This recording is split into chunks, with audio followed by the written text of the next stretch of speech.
ทีมงานลาวทีวีแคนาดาพร้อมด้วยข้าพเจ้าชัยสวัสดิ์บัวหลวงสินทรพรขอนำผ้าทานเข้าสู่รายการฮู้เรื่องเมืองลาวจากผลงานของโทรภาพแห่งชาติลาว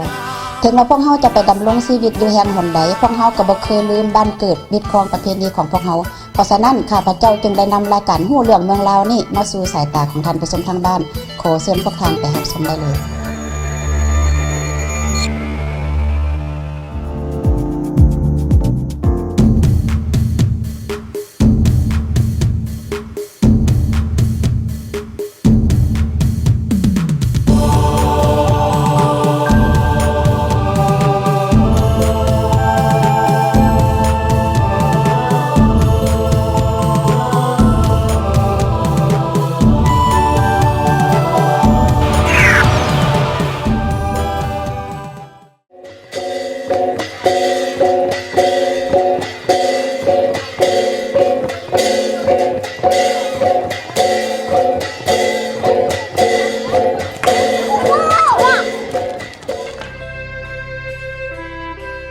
แข่งหลวงน้ำทาเป็นแข่งที่ตั้งอยู่เหนือสุดของประเทศลาว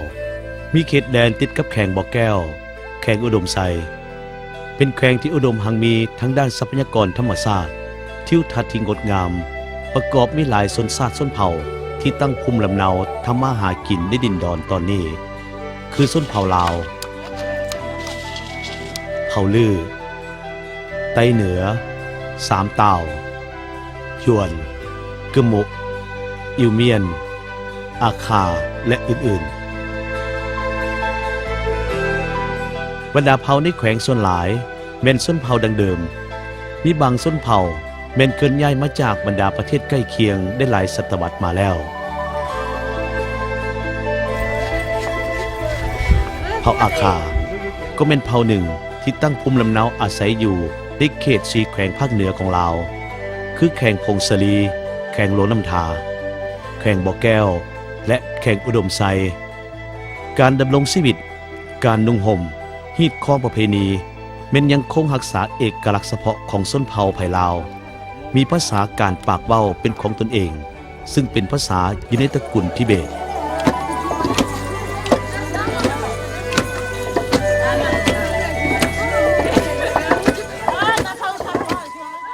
ชนเผ่าอาคาแม่นถือเอาการเฮ็ดไร่เฮ็ดสวนเลี้ยงสัตว์เพื่อเลี้ยงชีพตามธรรมชาติและเอื้ออำนวยในการดำรงชีวิตในสมัยก่อนชนเผ่าอาคามีการปกครองแบบท้องถิ่นอยู่เป็นกลุ่มเป็นก้อน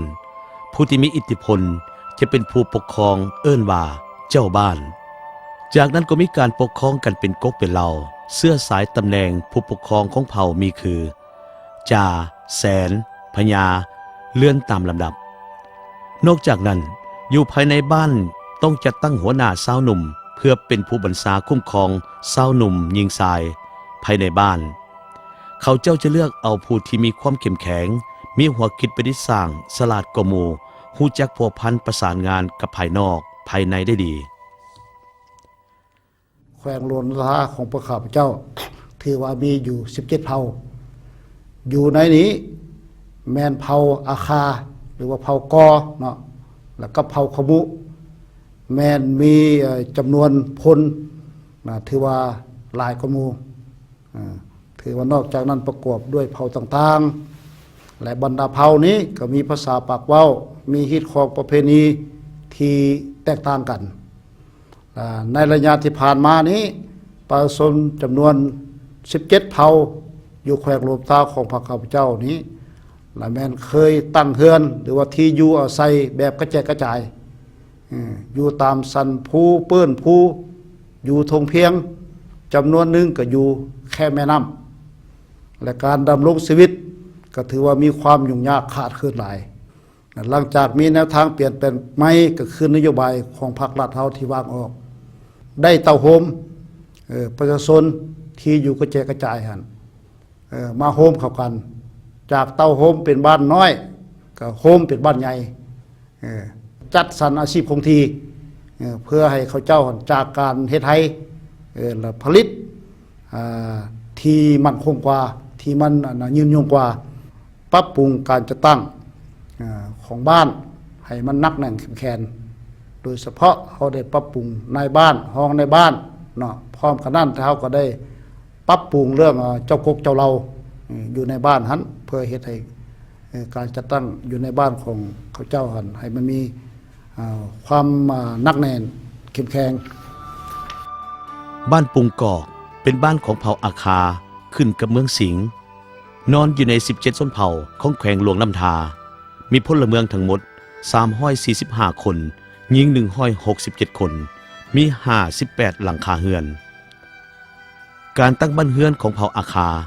มันมีเอกลักษณ์เฉพาะบ่คือกันกับเผ่าอื่นๆที่พักผ้าอาศัยมันได้ส่องแสงถึงแนวคิดจิตใจที่มักสงบและดุมันขยันเพียรของเขาเจ้าอาชีพต้นตอของประชาชนเผ่าอาคาบ้านปุงกอกแม่นเฮ็ดนาเฮ็ดสวนปลูกอ้อยปลูกกล้วยและเลี้ยงสัตว์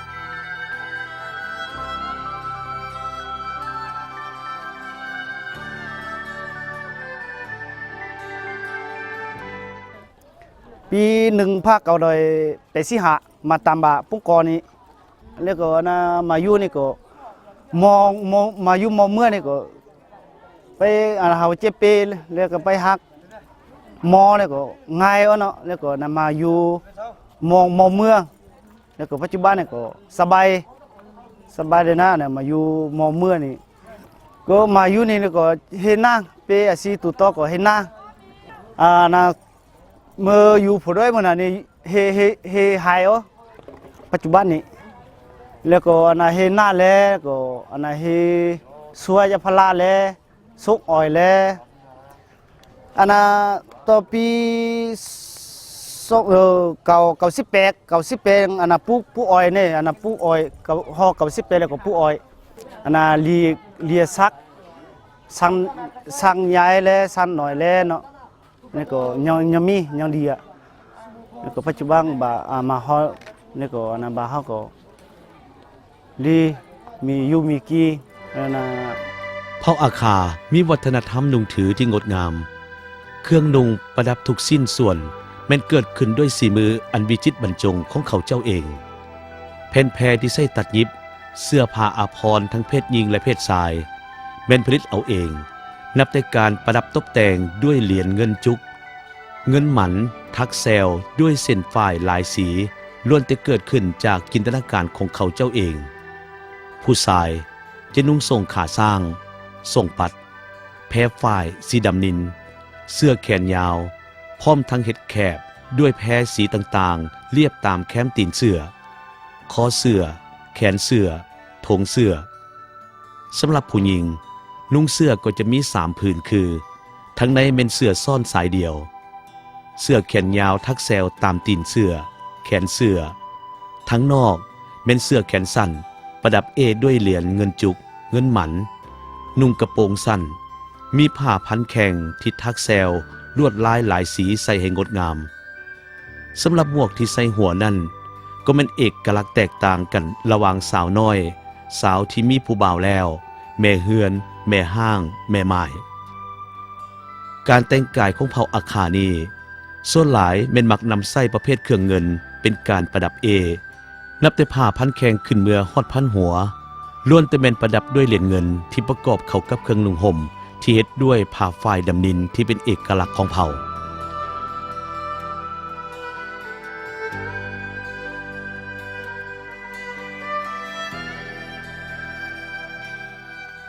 เผ่าอาคาบ้านปุงกอกเมืองสิงห์แขวงหลวงน้ำทาก็เป็นเผ่าที่เด็ดเดี่ยวเข่งขัดในฮิตข้อประเพณีการเฮ็ดบุญในรอบ12เดือนเป็นต้นเป็นบุญประเพณีกินเจียงบุญปีใหม่บุญขี้โอนซา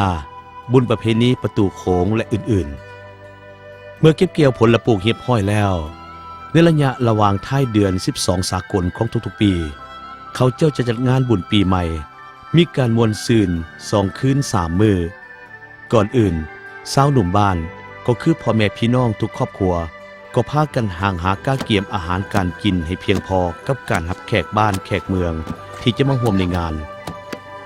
ในมือทำอิฐจะฆ่าไก่เฮือนละโตเพื่อทำพิธีบูชาบรรพบุรุษ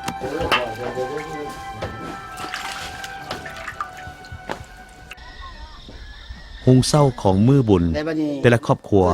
ก็จะมีวิธีไหว้บรรพบุรุษตามฮีตตามคอง ในผ้าที่ไหว้นั่นก็จะมีขาไก่ข้าวน้ำขนม เมื่อไหว้แล้วก็จะบิแบ่งข้าวและสิ้นไก่นั่นให้ทุกคนในครอบครัวกินพูละน้อย ถ้าว่ามีคนในครอบครัวหนีไปบ่อนอื่น อยู่ไก่บ้านบ่ทันได้มาในงานบุญนี้เพิ่นก็จะเก็บข้าวนั้นเอาไว้ให้กิน เมื่อเวลามาฮอดบ้านก็จะต้องได้กิน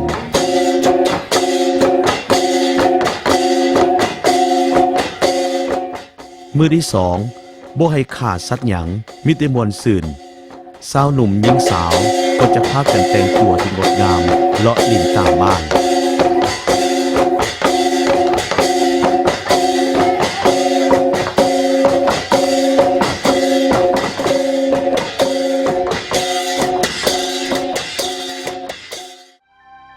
มื้อที่สามจะฆ่าหมูหนึ่งโตวควายหรือว่างัวหนึ่งโตวเพื่อปรุงแต่งเป็นอาหารรับแขกบ้านแขกเมืองที่มาร่วมในงาน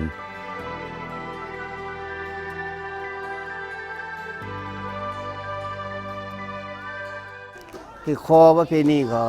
บูจินเจียนี่แต่ละปีเนาะปีได้เธอหนึ่งแต่ว่าบาเทือก็บาเลือ12บาเทือก็เลือหนึ่งนาแต่จีเจียบูปีใหม่แล้วก็ออเฮงาทุออเฮงานี่มาสรุกอยู่ในอนาจีเจียอยู่ในนี้แล้วก็คำว่าบูจินเจียก็ว่าบ่มีการสรุกเนาะบูจินเจียก็บ่มีการสรุกแล้วก็บ่มีเวลาอีอนาตาหุ่มกาได้แล้วก็ว่าเลยบ่มีหยัง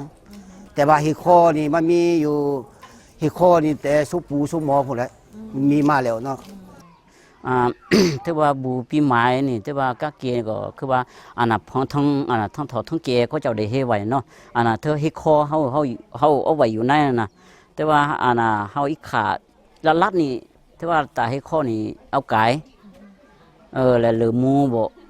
งูควายบ่สิแต่ว่ามีแต่เฮากินแต่ละลัดนี่เฮ็ดคอนี่ไก่กายที่ว่าเฮาได้ขาไก่ได้ขายสำหรับเฮาได้เฮ็ดข้อลอยๆคือว่าขอคือทั้งเฒ่าทั้งพ่อจุปู่จุแม่อันน่ะพามาที่ตายนี้แล้วก็เข้ามาเลยมากี่น้ำแล้วก็พอดีน่ะเพิ่นกินแล้วเฮาสิกี่เอาในปัจจุบันนี้ย้อนมีการพัฒนาทางด้านเศรษฐกิจสังคมการดำรงชีวิตของประชาชนดีขึ้นการจัดพิธีเปิดงานบุญปีใหม่ในปีนี้จะได้มีการจัดที่ใหญ่กว้างขวางเพื่อเป็นการสร้างความสามัคคีระหว่างบ้านต่อบ้านจึงได้เชิญบรรดาบ้านเผ่าอาคาภายในเมืองสิงห์ทั้งหมดเข้าร่วมในการจัดงานดังกล่าวเม่นสาวหนุ่มและพ่อแม่ประชาชนภายในบ้านปุงกอกเป็นเจ้าภาพกิจกรรมก็จะมีพิธีต้อนรับแขกมีสาวหนุ่มยิงทรายใส่สุดส้นเผาประดับเอย่องยืนเลี้ยนกันเป็นแถวเพื่อต้อนรับแขกมีพวงมาลัยเฮ็ดด้วยเส้นฝ้ายหลากหลายสีบางอันก็ทักเป็นถงตะนางใส่ไข่ต้มเพื่อคล้องคอให้แขกต่างบ้านหรือการนำที่มาร่วมในงานบุญ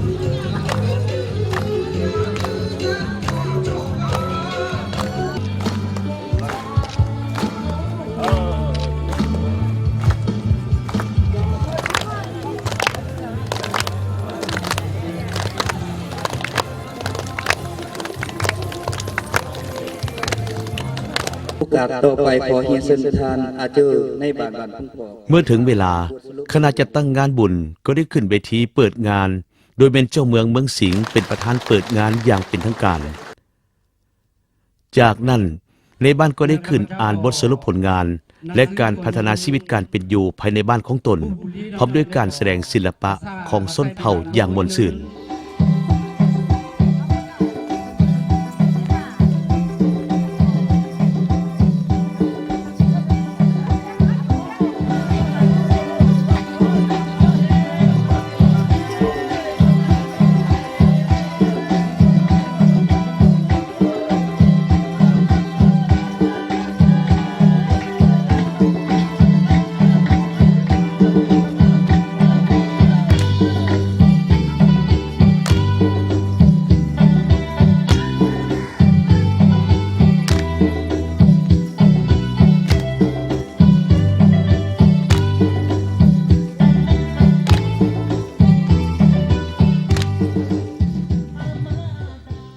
ในอดีตผ่านมาหลายร้อยปี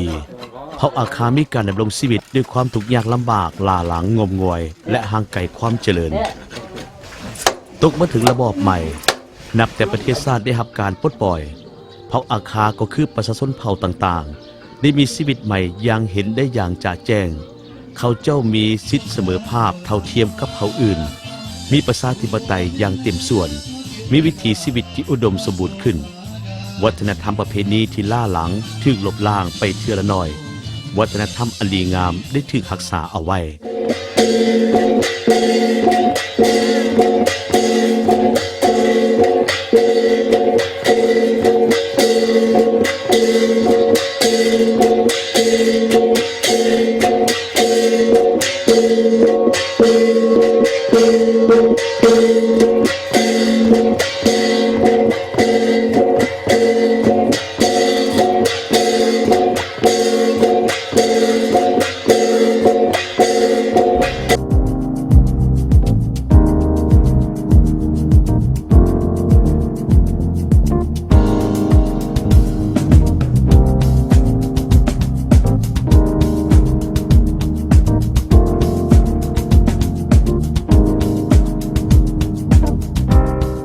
งานลาวทีวีแคนาดาขอขอบใจมายังโทรภาพแห่งชาติลาวที่ได้อำนวยความสะดวกให้นำเอารายการฮู้เรื่องเมืองลาวมาเผยแพร่ให้พี่น้องชาวลาวในต่างแดนและทั่วทุกมุมโลกได้รับชมร่วมกันขอขอบใจหลายสบายดี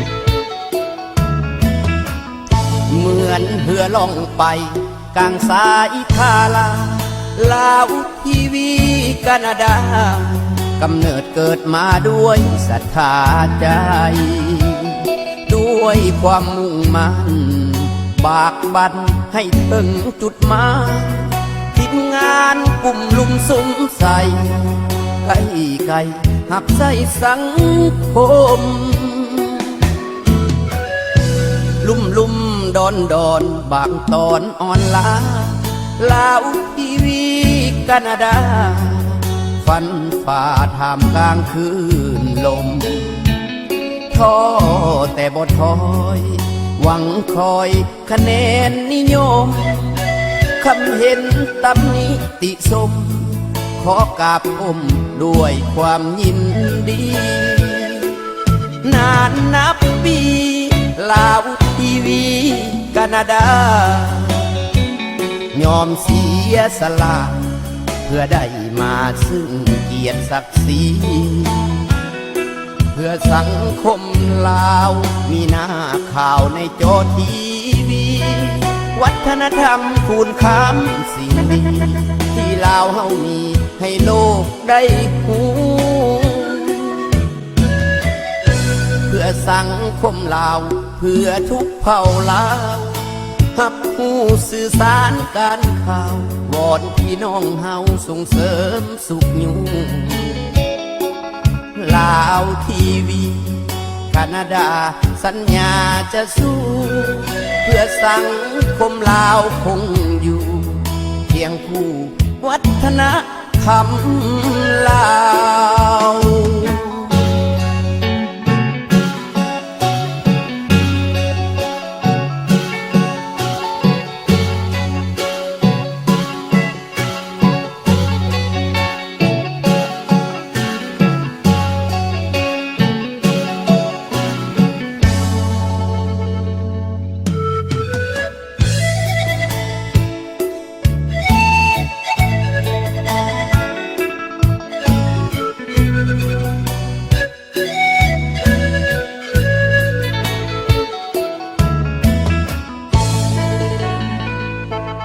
นานนับปีลาวทีวีแคนาดายอมเสียสละเพื่อได้มาซึ่งเกียรติศักดิ์ศรีเพื่อสังคมลาวมีหน้าข่าวในจอทีวีวัฒนธรรมคูณค้ำสิ่งดีที่ลาวเฮามีให้โลกได้หูเพื่อสังคมลาวเพื่อทุกเผ่าลาวหับหูสื่อสารการข่าววอนพี่น้องเฮาส่งเสริมสุขอยู่ลาวทีวีแคนาดา สัญญาจะสู้ เพื่อสังคมลาวคงอยู่เพียงคู่วัฒนธรรมลาว